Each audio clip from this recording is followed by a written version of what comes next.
Hello, everyone. Welcome to 2D Board Gamers. My name is Dave, And I'm Dirk.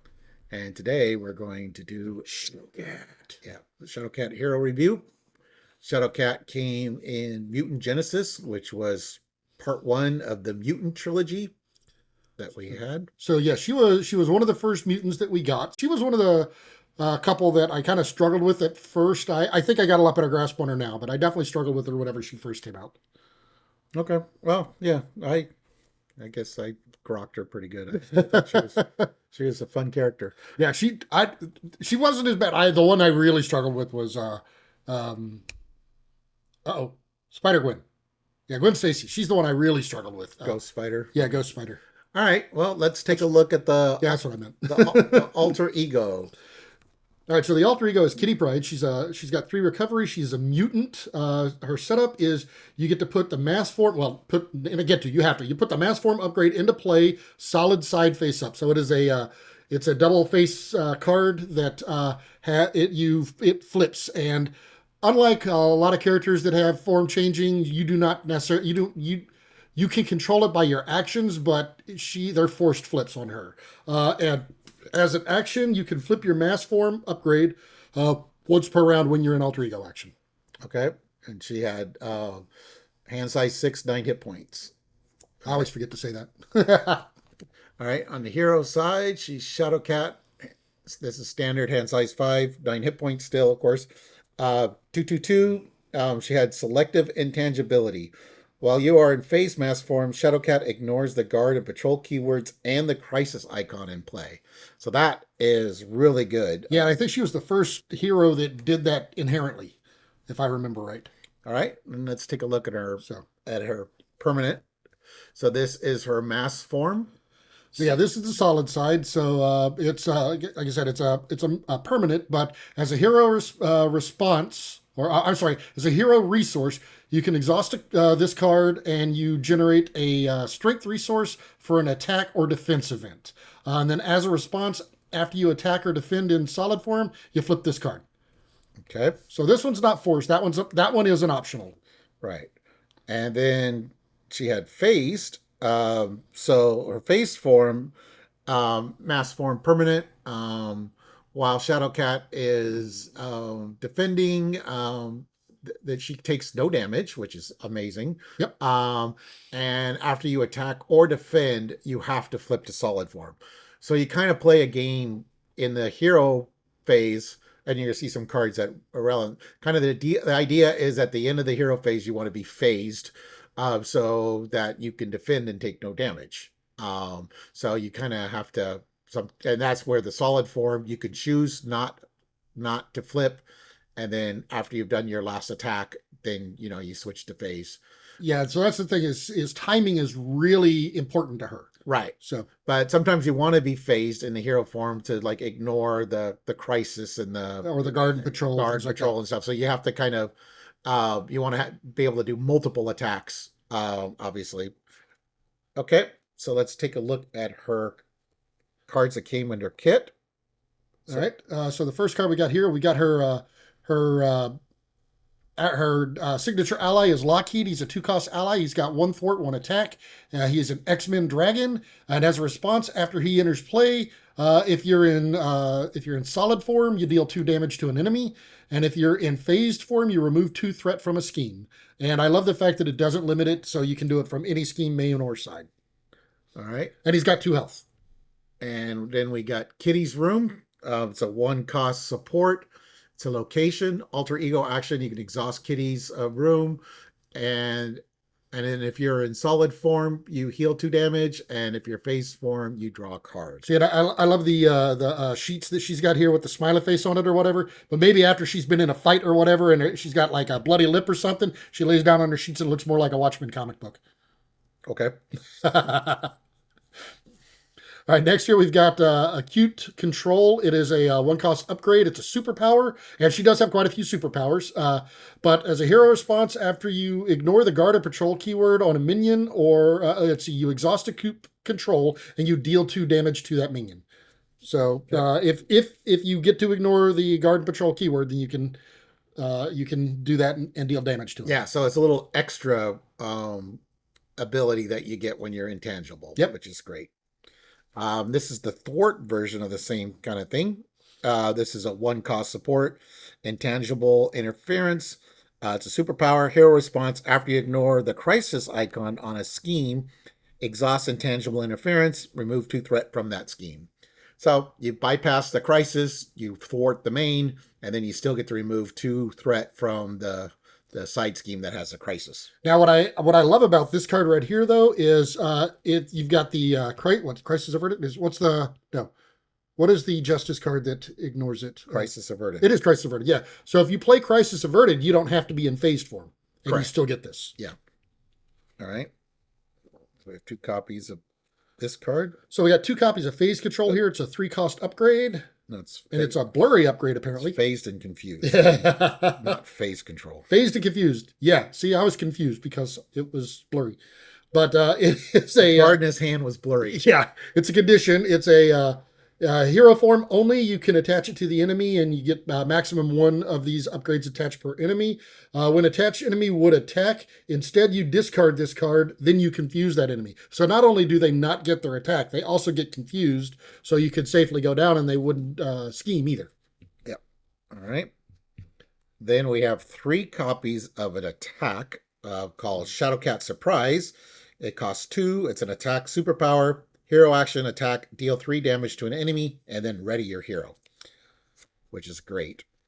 Yeah, and the ready there, I love the fact that it enables you to kind of control because which form you're going to be on, because then you can use that, and then you can still turn around and do an additional attack or something. You can to force yourself into phase back and forth. So that's really nice. Anytime you can, with her especially, it seems like the ability to control whether you're exhausted at the end of the turn is pretty good. Or whether you're phased, I guess. So we've got Phase Strike. It's two copies of this. It's a 3-cost event. It's an attack superpower.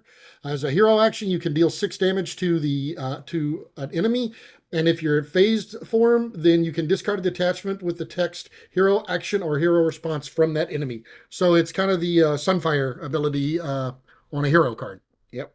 All right. Then we have two copies of a thwart event called Airwalk. It's a one cost event, superpower thwart, hero action thwart, remove 2 threat from a scheme, 4 threat instead if you are in phase form. So if you're already in phase form, you get to remove extra, which is great.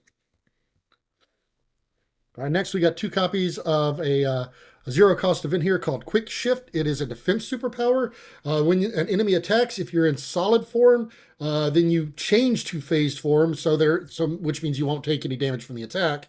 And if you're already in phase form, then you get to draw 2 cards. Okay. And then her obligation is really annoying. It's called Permanently Phased. You give to the Kitty Pride player. Flip your mass form upgrade to phase. You cannot attack, defend, or change mass form. And as an alter ego, you exhaust Kitty Pride, and then you remove permanently phase from the game. But it's really annoying when you're like going, okay, I'm going to have a great turn next turn. I'm going to do a whole bunch of damage. And then, even the other player draws this card and goes, here you go. And now you're doing nothing.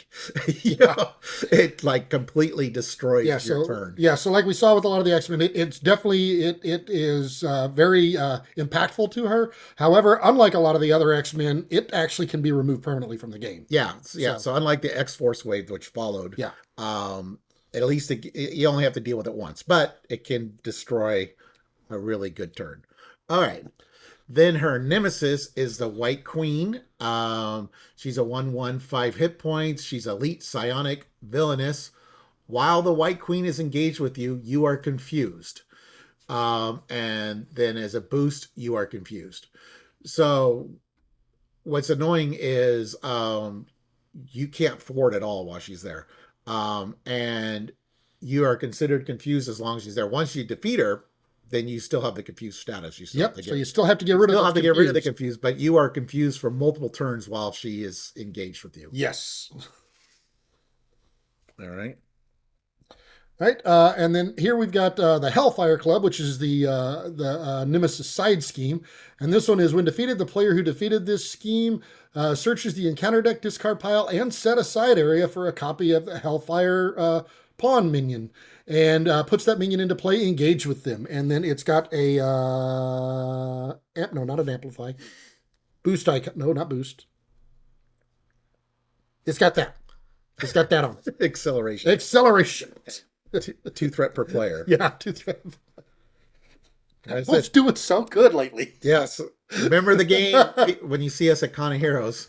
All right. So then we got 2 copies of Hellfire Pawn, which the side scheme mentioned. It's a 1 scheme, 2 attack, 3 hit points. Hellfire traded. Guard, patrol, surge. Put Hellfire Pawn into it's a boost action. Put Hellfire Pawn engaged into play, engage with you. So there's 2 copies of the pawn. Right, and then we've got the telepathic restraint, which is the attachment from her Nemesis set. It's conditioned, so you attach it to your identity, and then while this is in play, You are stunned. yeah, you're stunned while this is in play. So similar, and you have to spend 2 mental resources to get rid of this. So it's similar to the queen that as long as it's in play, but then even after it's gone, you still have to deal with the stuns. Right. So she's confusing and stunning you. All right. So yeah, she's a lot of fun. next we just picked a few cards that we think are unique for that are good for building decks with her in particular. So we're gonna start with aggression. So aggression, we've got out of my way. It's a 2-cost event. It's an attack. Hero action. Deal 3 damage to an enemy. 5 damage instead if that enemy has the guard or patrol keyword. And the nice thing is, she's got the ignoring the guard. So this kind of plays in with that a little bit. Yeah, so the guard and patrol. So instead of dealing 3, you can deal 5 to these guys. So you get rid of you can work on bigger minions with that. Right. The next one we got here is the Skilled Strike. It's a 0-cost event. As an interrupt, when your hero makes a basic attack, it gets +2 attack, +2 for that attack. Right. So, and since this is part of the game where you want to end up in phased at the end of the player phase. So it's like, oh, okay, well, I'll do a basic. And well, you might as well you might as well do a little extra damage, Then we have surprise attack. It's a 1-cost event. It's an attack. Hero response. After you change forms, deal 3 damage to an enemy. 4 damage instead if you use the strength to pay for it. So again, changing the mass form is considered changing forms. So normally this card is like when you're coming from alter ego to hero, and of course she can do that as well. But if you're going from solid to phased or phased to solid, you can trigger this card. Yep, you can deal additional damage there. So, all right. All right, next we've got Surprise Move. So it's a 1-cost event. As a hero interrupt, when you make a basic attack against an enemy with an upgrade attached, you get +2 for that attack. And then if the attack defeats that enemy, you get to ready your hero. So, I mean, they do have to have an upgrade attached. You do have to defeat them, but you get to ready your hero. And like I said, her being able to ready so that she can kind of manipulate what phase she's in at the end of this is a really key thing for her deck. So, and because of that card, I figured this is another good card that goes kind of along with that. It's a 3-cost event. Attack, deal 7 damage to an enemy that has an upgrade attached. So it kind of goes along with that. Here we've got Battle Fury. So it's a 1-cost upgrade. It's conditioned. So you can play this under any player's control. It's got max of 1 per player. But as a response, after your hero attacks and defeats a minion, you can deal 1 damage to your hero, discard Battle Fury, and ready your hero. So again, it's another way to be able to ready yourself so that you can control what form you're in. Yeah. All right. Then we have Gatekeeper. It's a 0-cost upgrade attached to a minion. Attached minion gets +2 hit points and gains patrol. So again, when you're intangible, Wait, I think we've seen that minion somewhere before. Yeah, but you can put this on any minion. They do get +2 hit points, but then they gain patrol. But when attached minion is defeated, remove 4 threat from the main scheme. Yeah, so I love this one, the fact that she can ignore guard and patrol. So cards that give the minions patrol actually work out for her because then she can ignore it and then do additional damage to them. Right. Yeah, she turns around and does damage to them as from her other card. Yep. All right, so here we've got Marked, so it's a 0-cost upgrade. It's tactic. You can attach it to a minion. So again, that plays into the cards earlier when we're looking to for attachments. But that attached minion attacks against that minion gain overkill. Right. So, and we didn't pull it, but martial prowess would be a good a good card because that provides the strength that you needed for one of those cards. Which one was it? I don't know. I wasn't paying attention. Oh, Oh, surprise attack. surprise attack. Yeah, so it helped pay for surprise attack. All right, and for justice, we only have a couple cards here, but Yeah, for Justice, I thought this one would be a really good one. This Lay Down the Law. It's a one-cost event. So as a hero response, after you change form, you remove 3 threat from a scheme, and then if you paid for this with a mental resource, you do 4 instead. So again, it's one of those that deals with whenever you change forms. yeah. So if you're playing justice, Shadowcat, it's a little interesting because attacks and defends switch your form. So thwarting does not. So you still have to kind of control, you could control your actions, I guess. But so you try to time it where, okay, since I'm playing justice, I'm going to remove threat. But then I still, at the end, I do want to do an attack so I can end up in phased form. Yeah, she is on the more aggressive end of Justice. Yeah. So So we did. If you're building a justice deck, we didn't pull them, but there's a lot of attack cards on justice, so yeah, some of those could work too because you could put the one that when you clear if that clears a side scheme, then you can play that response card that you do 3 damage to an enemy or something, and then that's an attack, so that would flip her to um, phased. Okay, then we have Justice Served. It's a 1-cost upgrade. Play under any player's control, max 1 per player. After your hero thwarts and removes the last threat from a scheme, discard Justice Serve and ready your hero. So again, more ready. So we didn't really go Justice. The rest of you're building a standard Justice deck pretty much yeah. at that point. All right. Yeah, So, I mean, you might, like Dave said, you might be putting in a few more attack events than you normally would, but Justice does have those, and they've got plenty of them, so you kind of have your choice of which ones you like better. All right, so here we've got in the leadership, we're going in there now. So we've got a 1-cost event. It's You Got This. So as a hero response, after you exhaust your hero and make a basic thwart or attack, you can discard an ally you control, then add that ally's matching power to your hero's power for that use, and then ready your hero. So it actually increases your whichever stat that you're using, and then readies you afterwards so that you can control your form. okay. Then we got Moxie, which is a 0-cost event, hero response. So after you change form, so again, changing from one mass form to the other, you get +1 to thwart, attack, and defense until the end of the round. Yep. And I was a little bit surprised. I mean, this one actually doesn't say that you're limited to one of these per turn. So you could chain a couple of these together, although I have not actually seen anybody do that yet. Yeah. But you could change forms multiple times in a turn too. So, and if you play with your readying, then you can get a benefit of that. All right, here we've got Side by Side, so it's a 2-cost event. This one, now, you do have to be playing the sidekick card, which we've got in here as well. But the sidekick, this one readies your sidekick and your hero, and you can choose, ready your sidekick, ready your hero, and choose one below. So you can either heal 1 damage to both characters, or both characters get an additional thwart and attack until the end of the phase. So kind of depending on what you're trying to do here, whether you need to heal or not, is what you want to do there. So yeah, well, so this was Dirk came up with this idea. I don't know if I would bother to make Lockheed a sidekick because his power is when he comes into play. But if you want to keep your dragon alive, you're the mother of all dragons. Yeah, and the reason I kind of like the idea is because again, it's an additional way to ready your hero. And so I do like that. And the sidekicks, I don't use them heavily, but this is one that I kind of like the idea of using the sidekick card with Lockheed. Okay.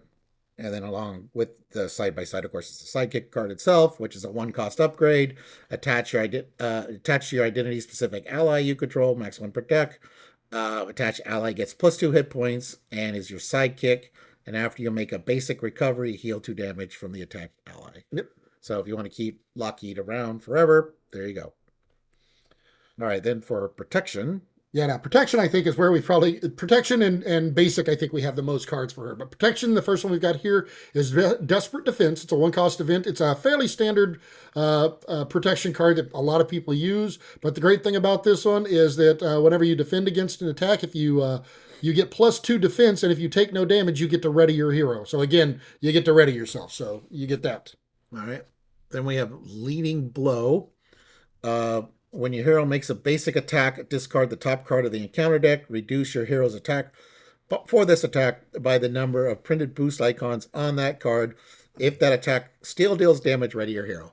So you are only a 2/2/2. So, but she is going to be doing a lot of attacks. So you might be able to pull a single or a Yeah, flank. and if you've got a couple of ways, like if you have an aggression player who can aid you in like with combat training or something like, is it combat training?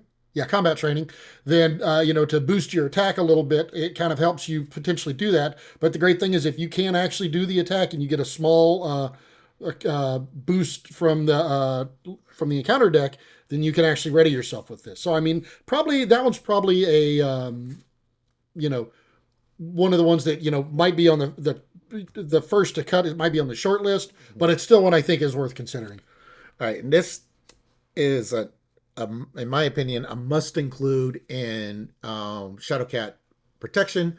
It's Perseverance, 1 cost event. It's a tactic hero response after you change forms.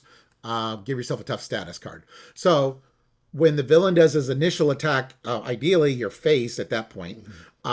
So you're going to get attacked, and then you're forced to flip to solid form. So then you spend one resource because it's a response at that point, and now you're tough. If you draw an assault or something, during the encounter phase, it's like, oh, that really stinks for her because you're going to take damage at that point because you're solid. But now you have a tough to avoid that. Yeah. So this is a really good card for Shadowcat. Yeah, she has her own version of perfect defense. yeah, because of the phase form. But when you draw an assault or something, then that is an attack you hadn't anticipated. Yep. All right. And then again, also if you don't get attacked that second time, that toughness is going to stay with you until you know right. it. Yeah, you've got it for next turn. So then if you don't plan properly, or it allows you, so you don't have You to just plan get caught off guard. Yeah. No, not the card caught off guard, but Yeah. as the player, you get caught off guard. But I mean, if on this next turn, if you end up being solid, or you could decide like, hey, I don't have to play the game this turn because I've got tough. Yep. All right, so here we've got what doesn't kill me. It's a 2-cost event. The requirement is it does require strength to play this, but as a hero action, you heal 2 damage from your hero and ready your hero. So it heals you, and readies you. Okay. Then we have a preparation card here. 1 cost anticipation, max 1 per player. When you engage a minion, discard this card to ready your hero. Yep. So that's pretty good. You could sense the theme. It's all about readying. Yeah.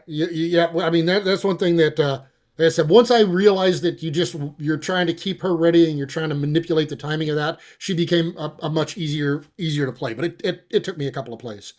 So here we've got Indomitable. Indomitable. It's a 1-cost upgrade. As a response, when your hero defends, you discard Indomitable and ready your hero. Okay. So if you do have to defend for any reason, then you just ready yourself with that. All right. And then we have 1 card here for the pool aspect. It's a 2-cost upgrade, stick-to-itiveness. It's a condition. You can spend a strength and exhaust the card to ready your hero. So this is the upgrade of tenacity. Tenacity, you have to discard it, but in this one, you only have to exhaust it. Yeah, the benefit of tenacity is you can play that with any aspect. This one, you do have to be playing pool, or somebody has to have the plot convenience. Somebody else has to be playing it with plot convenience. All right, so moving on to the basic cards that we've got here. The first one that I thought was a really good include for is Professor X. So, I mean, Professor X is a great card anyways, but instead of stunning, or is it stunning or confusing? No, instead of confusing the villain, then I think that you've got the ability to ready an X-Men. So I think with her, that's a really good one because it allows you, if you need to, you can use that to ready yourself. Okay. So it's another way to manipulate the readies. All right, then she has a team-up card with Colossus. Now, she doesn't come with Colossus, but there is a basic Colossus, which we forgot to pull, so I'll put that on the screen. And so if you wanted to team up with Colossus, this is a good card. Shadow and Steel, 2-cost event. It's an attack and a defense. Team up Colossus and Shadowcat, max 1 per deck. Hero interrupt, attack, defend. When an enemy attacks, prevents all damage from that attack. Uh, um, when an enemy attacks, prevent all damage from that attack and deal 4 damage to the attacking enemy. So, it's a nice little oomph there against somebody who's trying to mess with Shadowcat and Piortor, Or you could convince another player to play Colossus, then you don't need the Colossus ally. Yeah. Although there's isn't there Colossus ally in one of the aspects too, right? No, Magic has Colossus as Is it Magic? I know Magic there's has another. it as their signature Oh, ally okay. as well. Yeah. All right. So this is one that we don't normally include in these. I mean, I don't think it's a bad card. I do actually use it quite a bit. But the crew quarters, I think with her is a really nice addition because it's a one cost support that you can play under any player's control, max one per player. But as an alter ego action, you can exhaust this to heal 1 damage from an alter ego. So it's great that whenever she goes down, she does not have to exhaust to heal, and she can use it the turn she goes down and the turn she comes back up. So you get 2 heal out of it without having to exhaust. So it's great because it allows you to, again, to control timing, to have a little bit more control of the timing of when you exhaust. All right. And then we got Utopia, which is the 2 cost support, location, X-Men. If each of your allies has the X-Men trait, you can increase your ally limit by 1. But the important part, The important part is coming up in response. After an X-Men ally enters play, like Professor X, for example. or Lockheed, Well, Lockheed's not an X-Men. yes, he is. Is he? Yes, Oh, he he is. is. Oh, okay. He is an X-Men dragon. Oh, okay. After an X-Men ally enters play, exhaust Utopia, ready an X-Men character. So then maybe you don't want Lockheed to be your sidekick. Well, no, you just include other X-Men instead. But no, like I said, Sidekick's an idea. You don't have to use it. So another one is X Mansion, again along the similar veins as the crew quarters. Is this a 2 cost support? But as an alter ego action, you can exhaust it to heal 1 damage from a mutant or X-Men character. Any player whose alter ego has mutant can trigger the ability. But yeah, so it's another way to heal damage without having to exhaust. Right? And then she has a lot of superpowers. Yes. So Depth Focus is really good for her. So it's a 1 cost upgrade. It's a skill, max 1 per player. Exhaust Depth Focus and reduce the resource costs of the next superpower card you play by 1. Yeah, this one's a good card for any player that has a lot of superpowers, but she had quite a few. She seemed, whenever she came out, I remember that caught my attention. She seemed to have more than the average character at the time. We've got here also talking about the Ready thing. We've got Ready to Rumble. It's a 1 cost upgrade. It's a condition. You can play it under any player's control, max 1 per player. But the great thing here is after you change form, you can discard this card to ready your hero. Yeah. So, and I like to have 3 copies probably Yes. of her because you're changing all the time. So it's like during the villain phase, you defend. You're switching from phase to solid. So then you can ready during the villain phase. Then you attack during the hero phase. Oh, you play a second Depth Focus. Ready to Rumble. Then you attack during the hero phase, and then which forces you to go to solid. And then you get to ready again. And then you could do a basic attack, and which will flip you back to phase. Yep. So, and the last card we have here is Tenacity. So this one, of course, not quite as good as the Stick-to-Itiveness, but this is the one that Stick-to-Itiveness is based off of. And it is a 2 cost upgrade, but as a hero action, you can spend a strength resource and discard this card. There's why it's not as good, but to ready your hero. But then again, like I said earlier, this one, you don't have to you don't have to be playing the pool aspect to play this card. You could also have this one in conjunction with with Stick-to-Itiveness if you're playing the pool aspect. So, but it's additional readies. Now, one thing I did notice is a lot of the cards that allow you to ready require strength resources. I mean, several of them. And a lot of the cards that we kind of looked at here don't provide strength resources. So it actually might even be worth it to have like the enhanced physique or something like that, or some other card. X-Jet is a great one too. But any cards that can allow you to either get a wild or a strength resource are good cards to add. We didn't pull any of those to include in here, but just because of how many of these cards that we did bring out here use strength, I think it's not a bad idea to have some way to generate those strength, because a lot of the cards that we have here don't generate strength. I mean, there are some, but not as many. Yeah. So the X-Jet would be a great Yes. use for this. Yeah. Or you could go the long route and you could do build support with the Quinn carrier. now you're just trying to be fancy. Yeah. All right. Well, anyways, so that was our review of Shadowcat, and this is the beginning of our Mutant Genesis hero review wave. Like we said, this was part one of the Mutant trilogy, which was amazing. People have been wanting the X-Men since the game had come out, and so it was great when we got the X-Men. And this is an extra large wave because we got Shadowcat and We're still kidding, X-Men. well, Well, not anymore. we But finished, but I mean, but finally got him. but I'm talking about the first wave. Yeah. We had gotten Shadowcat and Colossus in the box, and then we also got Cyclops and Phoenix like the same day. So we had 4 X-Men like immediately, which was amazing.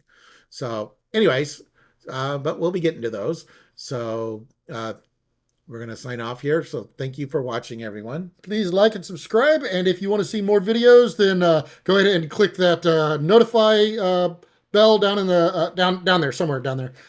Somewhere down there. I don't know where it's at. Down here somewhere. Yeah. But go ahead, click on that, and you'll be notified whenever we post new videos. All right. Thank you, everyone.